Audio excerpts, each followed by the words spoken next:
Welcome back to my channel. मैं हूं देवजीत चौधरी।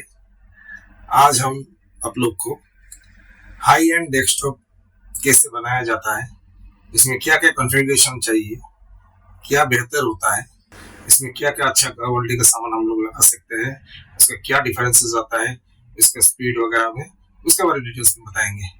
तो चलिए वीडियो को शुरू करते हैं। लेके साई का नाम। चलो आज हम लोग हाई एंड गेम यूजर के लिए या तो आपका लोकल सर्वर हो गया या तो हाई स्पीड वाला जो एडिटिंग सॉफ्टवेयर के लिए आपका जो डेस्कटॉप यूज किया जाता है उसके बारे में डिटेल्स बताएंगे। तो इसमें क्या क्या रहता है।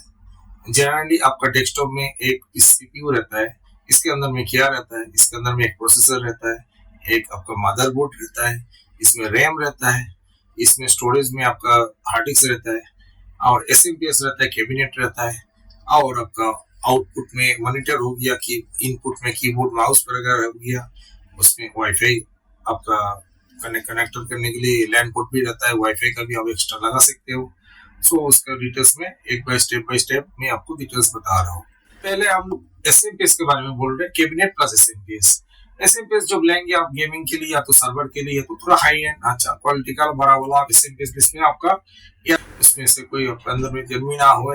इसके बाद में आप एसएमपीएस में आपका थोड़ा अच्छा वाट का एसएमपीएस लेना चाहिए, 650 वाट, 550 वाट, 1000 वाट तक, इसे तब आपका 750 वाट का आपके हिसाब से आपका एसएमपीएस आता है। तो हाई एसएम एंड एसएमपीएस आपका जैसे हो गया 750 या तो 850, 800 या तो 1000, जितना अच्छा ज्यादा वाट के इसका अच्छा क्वालिटी का एसएमपीएस लगाएंगे, इसका आपको पावर सप्लाई इसको अच्छा मिलेगा। जैसे आपको बहुत मल्टीपल उसमें पावर चाहिए, आपका आजकल एडिटिंग कार्ड का भी एक्स्ट्रा पावर देना पड़ता है, जो ग्राफिक्स कार्ड होता है आपका जितना उसके अंदर में स्टोरेज डिवाइस में आप ज्यादा हार्ड डिस्क या तो आपको दूसरा भी 2-3 सट्टा लगा दिया आपने, वो सबका एक्स्ट्रा पावर कंजम्पशन सप्लाई दिया जाता है या तो पीसीआई कार्ड दिया जाता है। सो आपको इस हिसाब से आपको अच्छा वाला क्वालिटी वाला एसएमपीएस के साथ में कैबिनेट लेने से अच्छा है। जितना अच्छा वाटेज ज्यादा रहेगा तो उसका पावर सप्लाई उसको कॉन्स्टेंटली मिलता रहेगा। सेकेंड आ गया आपका मदरबोर्ड। मदरबोर्ड आपका दो किस्म का मदरबोर्ड आता है, जैसे आप एटीएक्स मदरबोर्ड आता है और एक माइक्रो एम मदरबोर्ड इसको बोलता है, मिनी एटीएक्स बोलता है। तो माइक्रो मदरबोर्ड एटीएक्स और फुल एटीएक्स मदरबोर्ड में डिफरेंस क्या है। आपका फुल एटीएक्स जो आता है वो सबसे बड़ा अच्छा क्वालिटी का मदरबोर्ड होता है, इसमें एक्स्ट्रा बहुत सारा स्लॉट रहता है, फ्यूचर के लिए आपका रेडी रहता है। फ्यूचर में आपको कोई जरूरत पड़ा उसमें एक्स्ट्रा स्लॉट में आप किसी स्लॉट वगैरह जो भी एक्स्ट्रा स्लॉट जाता है उसमें ज्यादा रहता है तो उसमें आप डाल सकते हो। माइक्रो एटीएक्स लेने से आपका छोटा मदरबोर्ड होता है, उसमें आपका जो स्पेसिफिकेशन है काफी कमती रहता है, इसमें फीचर के लिए उसमें आप एक्सपेंशन करने का ऑप्शन भी काफी कमती रहता है। तो मदरबोर्ड में आपका बहुत सारे कंपनी का आता है, गीगाबाइट आता है, आसूस आता है, इसमें से एस्ट्रोक आपका भी आता है और बहुत सारे कंपनी का आता है मदरबोर्ड। सो ब्रांडेड मदरबोर्ड बन जाने से आपका फायदा है। इसके बाद में आपका हो गया प्रोसेसर। प्रोसेसर आप दो किस्म का प्रोसेसर आता है, एक इंटेल का आता है, एक एएमडी का आता है। तो आप ज्यादातर मैक्सिमम जो चलता है इंटेल चिपसेट वाला ही मदरबोर्ड चलता है, तो इस हिसाब से इंटेल चिपसेट वाला का मदरबोर्ड आपने लिया है तो आप उसके साथ में इंटेल का प्रोसेसर लगाइए। इंटेल का प्रोसेसर में भी आपको बहुत सारे किस्म का प्रोसेसर आता है, जैसे आपका प्रोसेसर में हो गया आपका 12 जनरेशन, 11 जनरेशन, जितना आप 11 से ज्यादा जनरेशन देंगे आपको फ्यूचरिस्टिक रहेगा। आप विंडोज 11 इंस्टॉल करने में आपको कोई प्रॉब्लम नहीं होगा। इसमें आप जो सॉफ्टवेयर वगैरह लेटेस्ट सॉफ्टवेयर वगैरह भी आपका आराम से चलते रहेगा। तो अगर में और भी चीज देखना है आपको, उसमें कैच मेमोरी बोल के एक चीज आता है प्रोसेसर में, 32 MB का होता है, 16 MB का, 8 MB का, इस हिसाब से आपका 20 MB का, 25 MB, जितना आपका कैच मेमोरी ज्यादा रहेगा आपका प्रोसेसर का आपको सपोर्ट ज्यादा मिलेगा। सबकी प्रोसेसर में सबसे कॉस्टली चीज होता है cache memory, is very costly thing. उसी हिसाब से आपको प्रोसेसर का दाम बढ़ते जाता है। नेक्स्ट हम लोग आते हैं रैम के बारे में। रैम अभी दो किस्म का रैम आपको मिल रहा है, एक DDR4 और एक DDR5। और एक चीज आपको याद रखना चाहिए, आपका जो मदरबोर्ड ले रहे हैं उसमें स्पेसिफिकली लिखा रहता है उसमें DDR4 चलेगा या तो DDR5 चलेगा। तो रैम का आप कंसिडर करके DDR5 रैम थोड़ा महंगा आता है क्योंकि लेटेस्ट चल रहा है, या तो आप DDR4 भी ले सकते हो। मैं सजेस्ट करूंगा आप 2 पैसे ज्यादा देके DDR5 वाला ही चाहिए क्योंकि फ्यूचरिस्टिक रेडी रहेगा। मिनिमम मैं सजेस्ट करूंगा आपको 16 GB डेस्कटॉप के लिए चाहिए। अब अगर एडिटिंग करना चाहते हैं तो इससे ज्यादा भी लगा सकते हैं, 32 GB या तो गेमिंग करने के लिए आप 32 GB तक जा सकते हो। अब आराम से 16 GB इज द मिनिमम मेरा रिकमेंडेशन है आपका Windows स्टोरेज डिवाइस। पहला जमाना में आपको हार्ड डिस्क से ही ज्यादातर कंप्यूटर का ऑपरेटिंग सिस्टम इंस्टॉल होता था, हार्ड डिस्क से चलता था। मगर हार्ड डिस्क में आपका जो हार्ड डिस्क में क्या दिक्कत है, आपका जो लैपटॉप वाला हार्ड डिस्क है, वो जो छोटा वाला हार्ड डिस्क है 5400 आरपीएम में चलता है, या तो आपका डेस्कटॉप वाला थोड़ा हार्ड डिस्क जो बड़ा हार्ड डिस्क है उसका भी 5400 आरपीएम है, या तो 7200 आरपीएम भी चल मिलता है, मगर ज्यादा कमती मिलता है। एक 10,000 तक आया था और अल्ट्रा हाई स्पीड वाला वो जो ज्यादातर आपको मार्केट में नहीं मिलेगा। मार्केट में आपको ज्यादातर 5400 आरपीएम या तो मैक्सिमम आपको नीचे में आपको 7200 आरपीएम का आपको आपका हार्ड डिस्क मिल जाएगा। मगर हार्ड डिस्क में आप ऑपरेटिंग सिस्टम इंस्टॉल करेंगे, आपका मशीन थोड़ा बूटिंग टाइम ज्यादा लगेगा, प्रोसेसिंग का टाइम भी ज्यादा लगेगा। वो हिसाब से आजकल जो चल रहा है वो आपका आता है एसएसडी, सॉलिड स्टेट ड्राइव। इसमें भी आपको दो तीन किस्म का आता है, दो किस्म का आपको जनरली एक होता है हाई बैंड होता है वो M.2, वो आपका एक एसएसडी आता है, उसके पीसीआई स्लॉट रहता है मदरबोर्ड के अंदर में। इसीलिए मैं पहले भी बोला हूँ आपको ATX वाला अच्छा मदरबोर्ड लेना चाहिए, उसमें बहुत सारा एक्सपेंशन कार्ड वगैरह स्लॉट वगैरह रहता है जो आपको टाइम के हिसाब से जरूरत के हिसाब से आप वो लगा सकते हो।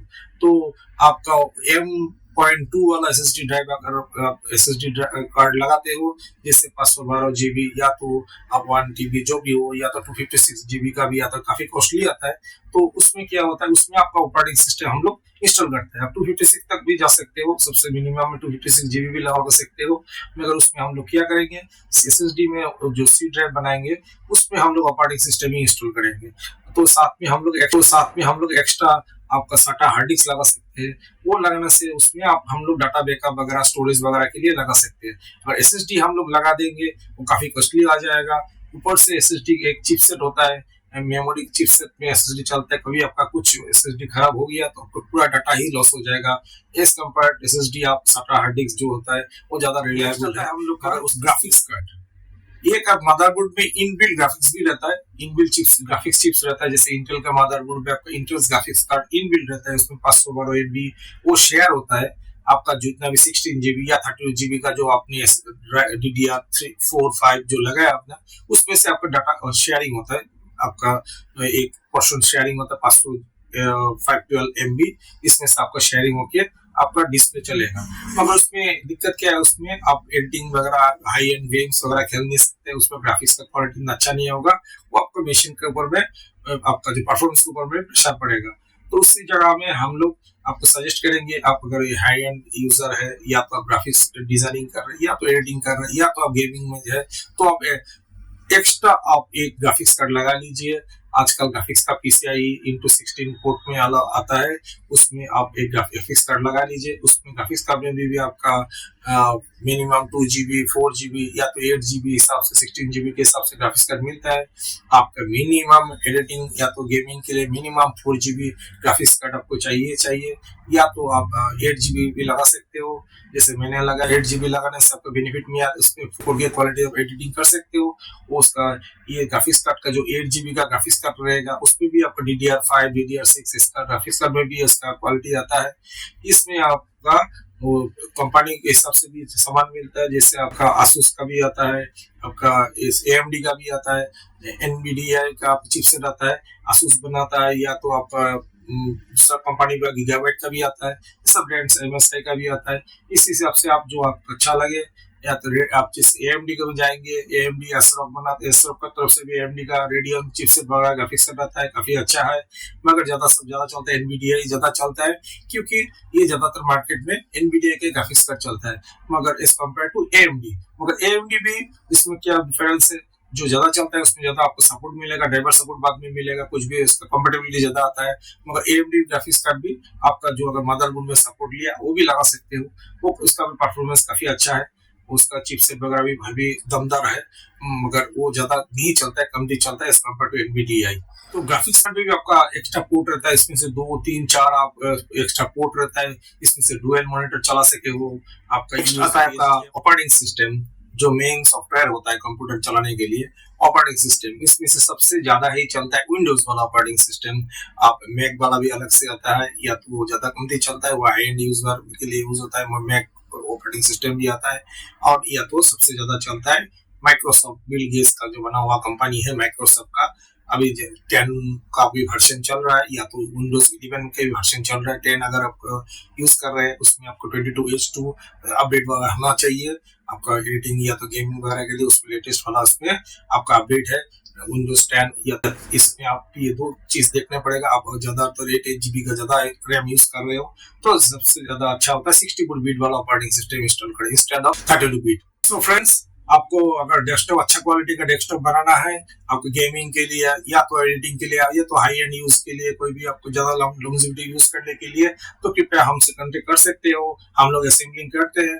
आप आपका रिक्वायरमेंट के हिसाब से, स्पेसिफिकेशन के हिसाब से, या तो आप सामान हमको हार्डवेयर पार्ट्स ला के दीजिए, हम आपको इसका असेंबलिंग करके देंगे, या तो आप हमसे भी सामान ले सकते हो। आप आपका जो स्पेसिफिकेशन हमको बोल दीजिए क्या क्या आपका रिक्वायरमेंट है, इस हिसाब से हम लोग आपको डेस्कटॉप बना के देंगे। हम लोग डेस्कटॉप आपको फुल्ली फॉर्मेट करके ही आपको इंस्टॉल करके देंगे। हम लोग इमेज नहीं करते हैं, हम लोग इमेज कॉपी करके आपको हार्ड डिस्क इमेज कॉपी करके आपको डेस्कटॉप बना के नहीं देंगे। हम लोग उसको totally step by step installation करके ही आपको अपडेट करके आपका वाईफाई से हम लोग पूरा जितना भी इसका अपडेट आता है ड्राइवर वगैरह सब अपडेट करके ही आपको डेस्कटॉप बना के देंगे। तो सबसे ज्यादा अच्छा होता है जो, क्योंकि इमेज कॉपी करने से, हार्ड डिस्क इमेज कॉपी करने से आपका जो मदरबोर्ड का या तो हार्डवेयर का कोई फॉल्ट होता है उसमें आपको पता नहीं चलता है, डायरेक्ट इमेज कॉपी कर हो जाता है। इसके बाद में जो आपका साउंड कार्ड का ड्राइवर हम लोग इंस्टॉल कर देते हैं दूसरा दो आदमी लोग, वैसा करने से क्या होता है आपका फॉल्ट नहीं पकड़ा जाता है। मगर हम लोग खुद इंस्टॉल, जब भी आप डेस्कटॉप या तो लैपटॉप लीजिए, जो खुद इसका सॉफ्टवेयर ओएस जो होता है खुद इंस्टॉल करके, इमेज कभी नहीं करके इंस्टॉल करके दिया जाता है। तो इसी टाइम में फॉर्मेटिंग के टाइम में, इंस्टॉलेशन सॉफ्टवेयर इंस्टॉलेशन का टाइम में इसका जो हार्डवेयर पार्ट्स का जो फॉल्ट कुछ भी रहता है वो पकड़ में आ जाता है। तो इसमें हम लोग का थोड़ा ज्यादा टाइम लगता है। तो आपको अगर जरूरत है तो कृपया हमसे कांटेक्ट कीजिए। Thank you. अगर आपको मेरा वीडियो अच्छा लग रहा है तो काइंडली चैनल को सब्सक्राइब कीजिए, शेयर कीजिए, और कमेंट सेक्शन में आपको इसका वीडियो के बारे में क्या आपको जानना चाहिए, उसके ऊपर कुछ आपका रिक्वायरमेंट है, कमेंट सेक्शन में कृपया आप इसका डालिए। मैं कोशिश करूंगा जितना से हो सके आपसे अच्छा से ज्यादा आपको फीडबैक दे पाऊं। सो इसी तरह वीडियो को इस टाइम में अंत करते हैं। Thank you for watching my channel.